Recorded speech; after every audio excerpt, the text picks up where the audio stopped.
commit to this. You know, this is not the moment to start looking at each other. No, absolutely not. You need to really commit 100% to this move. Oh, and it looks like a big crash in the bunch behind. That is a really, really big crash. Victor Kampenaerts again. Well, now these bib shorts are completely beyond repair. Second time on the deck for Victor Kampenaerts. But let's get back to the front. Let's get back to our trio, our three leaders there, with Belgian rider Sepp van Marken, New Zealand rider Laurens Pithy, and another Belgian rider there in Florian Vermeers of the Lotto Destiny team. Here are the names on your screen. 7 seconds is what the GPS gives. We see the peloton again with Groupama FDG at the front, trying to slow this chase down and to make sure that Laurens Pithy, who is a fast finisher, can go for his first pro win. Yeah, that would be quite remarkable, wouldn't it? But Groupama FDG are doing a cracking ride in this race. They've obviously come in with a relatively young team, but really taken the race to the other World Tour teams.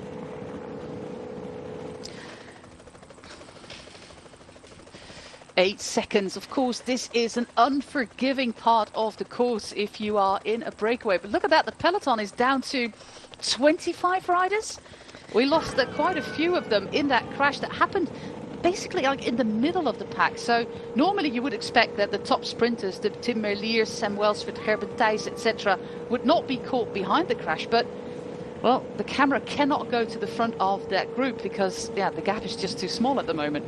Yeah, I certainly spotted Tim Merlier in that group. You can see him there, just looks like him just on the left-hand side of the screen. But yeah, it was, as you said, almost in the middle of the chasing bunch there. The real impetus, the pace was really being set on the front. So the impetus in the group behind hasn't come out of that group at all due to the crash. But yeah, it's just another reminder as to how it. Oh, and another crash in the group behind there. Just and this is like corner. basically the entire peloton or the front of the bunch, and who is still left at the front to chase down Pithy, Vermeers and Sepp van Marken? Is this the moment, Danny, that Sepp van Marken... I can't jinx it. I cannot jinx Sepp van Marken. Don't say it, Joost. I don't say it. I'm not saying it out loud, but we still have Groupama FDG at the front of the bunch there, trying to disturb the chase. We are in the final kilometer right now of this edition of Nokere Koerse. This is Gerben Thijs, one of the riders involved in that crash. But let's get back to the front again, into the final 700 meters. And now it's up to Soudal Quickstep. Is Tim Merlier still in this group? I don't really think so. I don't see the national jersey. It's very hard to see from this part. It looks like Bert van Leeuwenberg is still, Bram Belter, and yes, he is still there. Tim Merlier going into the final few hundred meters of Nokere Koerse. Is the breakaway going to make it to the line? No, they are not. On the inside, it's Tim Merlier. Edward Teuns in second position.